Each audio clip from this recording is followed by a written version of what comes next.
Hello বন্ধুরা, তো আমি আজকে আঁকতে যাচ্ছি নতুন আরেকটা ছবি। আর এই ছবিটা হচ্ছে মাঠে কৃষকরা কাজ করে। তো আমি এই ছবিটা নিয়ে এসেছি, যেহেতু এখন ধানের কাজ চলছে, তো এই জন্যে ধান ক্ষেতের একটা ছবি নিয়ে এসেছি। আর এই ছবিটা কিভাবে আঁকতে হয় সবকিছু দেখাচ্ছি এই ভিডিওতে। আমি প্রথমে মানুষের মুখটা এঁকেছি, তারপরে মানুষের শরীরটা এঁকেছি, তারপরে হাতে যে কাঁচিটা আছে ওইটাও এঁকেছি, তারপরে এঁকেছি ধান গাছগুলি, তারপরে মাথার জায়গাটা আঁকলাম।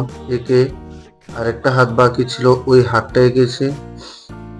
হাতে ধান ছিল, ওই ধানগুলো এঁকেছি। তারপরে আরেকটা মানুষ ধরলাম। আমি এটা মানে সম্পূর্ণটা মিলানোর জন্য এটা ওই মানুষটার এক সাইড থেকে করেছি, যার জন্য আমার সুবিধা হয়েছে। আর তারপর আরেকটা মানুষ ছিল, ওইটাও করেছি।